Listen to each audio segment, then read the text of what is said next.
Olá, quarto ano, bom dia, como vocês estão? Eu espero que todos estejam bem. Vamos dar início à nossa atividade de hoje, a nossa aula de História. Nós vamos fazer a atividade no livro integrado. Vamos para a data de hoje, a agenda, 13 de agosto, livro integrado de História, das páginas 395 até a 399. Então vamos lá. A oposição ao imperador. Dom Pedro I, ele enfrentou muitos problemas, como a guerra contra as Províncias Unidas do Rio da Prata, que mais tarde dariam origem à Argentina, e também uma grave crise econômica devido ao alto número de importações e ao pequeno número de exportações, além dos gastos com a guerra. O Brasil havia contraído muitas dívidas que só aumentavam, especialmente por causa de acordos comerciais com a Inglaterra, que garantiram àquele país o direito de exportar os produtos industrializados para o Brasil com impostos muito baixos.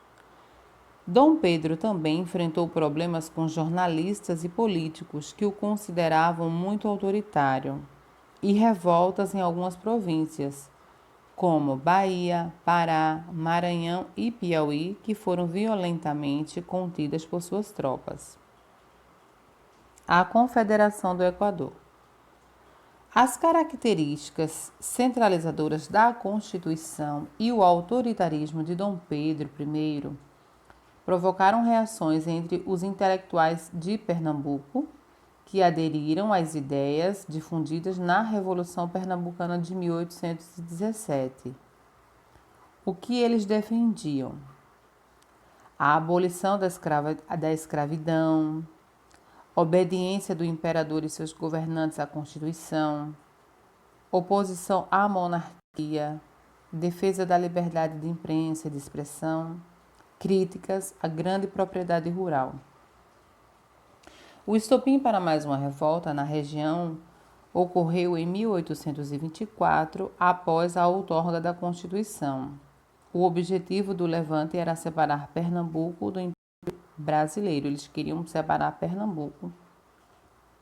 Em 2 de julho de 1824, Pernambuco proclamou a sua independência e convidou outras províncias próximas que compartilhavam das mesmas ideias para se unir a ela, como as áreas correspondentes aos atuais estados do Rio Grande do Norte, Alagoas, Sergipe, Ceará, Paraíba e do Piauí. Então, formou-se uma república denominada de Confederação do Equador. O imperador enviou tropas de militares à região que reprimiram violentamente esse movimento. Após 3 dias de embates, o território imperial foi reconstituído e vários líderes revolucionários foram condenados à morte. A Guerra da Cisplatina.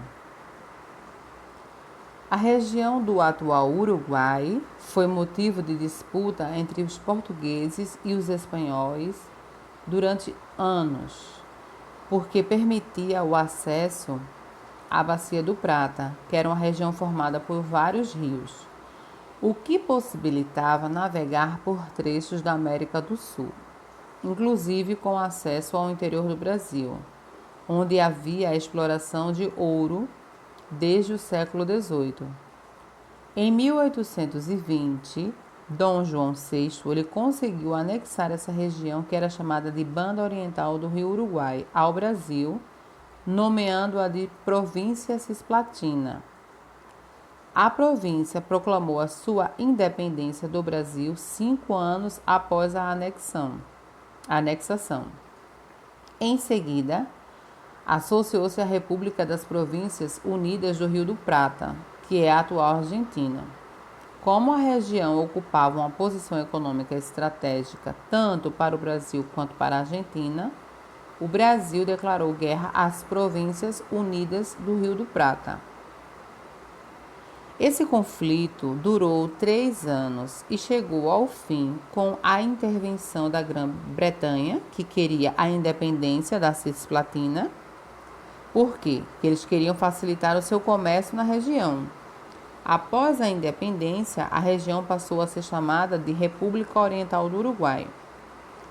A guerra causou um grande número de mortos e feridos em ambos os lados. Além disso, para manter-se na guerra, o Brasil contraiu novas dívidas com a Grã-Bretanha. Nesse período, o preço dos produtos exportados no mercado externo caiu, agravando a crise econômica pela qual passava o Império.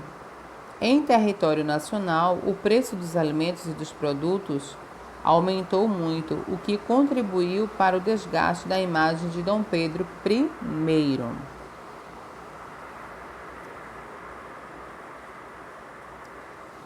Vamos para as atividades. Complete. O poder moderador centralizava o poder nas mãos de quem? E lhe dava o direito de vetar as leis de que discordasse. Um dos principais motivos da Confederação do Equador foi de Dom Pedro I. Os revoltosos, de onde? Tinham o objetivo de separar aquela região do Império Brasileiro. A região da estava em posição estratégica e foi disputada pelo Brasil e pelas Províncias Unidas durante 3 anos. Assinale com um X as afirmativas que indicam semelhanças entre a Confederação do Equador e a Guerra da Cisplatina. As duas regiões ansiavam pelo fim da monarquia. As duas disputas opunham-se ao Império Brasileiro. Ambas tinham como objetivo se tornarem independentes do Brasil. Os dois conflitos foram vencidos pelas tropas de Dom Pedro I. Sobre a região da Cisplatina, responda: por que a região do Uruguai era motivo de disputas entre diferentes países? Quais foram as consequências para o Brasil da Guerra da Cisplatina? E na atualidade, qual é a importância da bacia do Rio da Prata?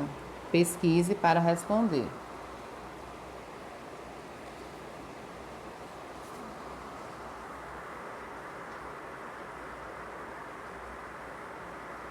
Tradições do Pampa. As regiões que abrangem o Rio Grande do Sul e o Uruguai têm traços culturais e características ambientais comuns.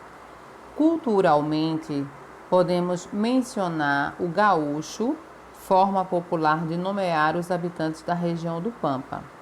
O Pampa é um bioma típico de partes do Rio Grande do Sul, Uruguai e da Argentina, formado por campos naturais com predomínio de vegetação densa e rasteira de gramíneas. Essa região favorece a atividade pecuária.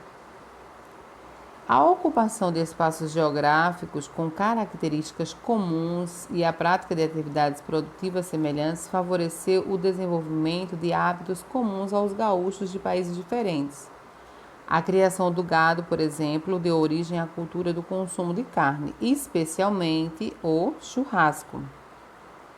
Outro importante símbolo cultural partilhado entre as regiões é o consumo do chimarrão, que é uma bebida feita de chamate. Esse hábito é uma herança dos povos indígenas. O consumo da bebida propagou.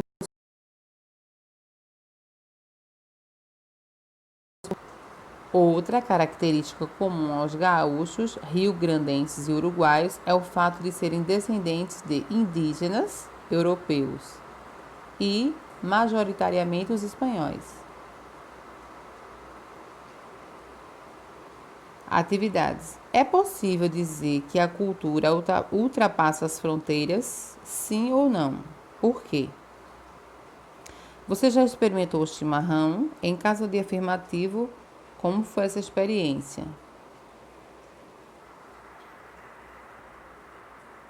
A abdicação de Dom Pedro I.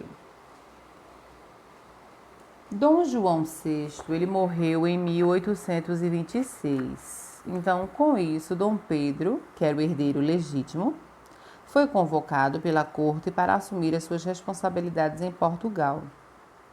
A exigência para que ele retornasse a Portugal e as intensas críticas e dificuldades políticas que vinha enfrentando como imperador do Brasil fizeram com que Dom Pedro I abdicasse do trono em 7 de abril de 1831. Antes de partir, ele deixou como príncipe regente o seu filho, Dom Pedro de Alcântara. A abdicação do imperador pode ser considerada a finalização do processo de independência do Brasil, que começou em 1822. Com a abdicação, a possibilidade de uma nova união entre Brasil e Portugal deixou de existir definitivamente. Abdicar, para quem não sabe, significa renunciar. Ele abandonou o cargo, deixou o poder. Agora, responda V ou F. Letra A. Dom Pedro I abdicou do trono brasileiro após a morte de Dom João VI para evitar que o irmão dele assumisse o trono de Portugal. Letra B. A abdicação de Dom Pedro I concretizou a independência do Brasil. Letra C. Com o retorno de Dom Pedro I para Portugal, o Brasil passou a ser governado temporariamente pela Inglaterra, pois Portugal tinha interesse em colonizar o Brasil novamente.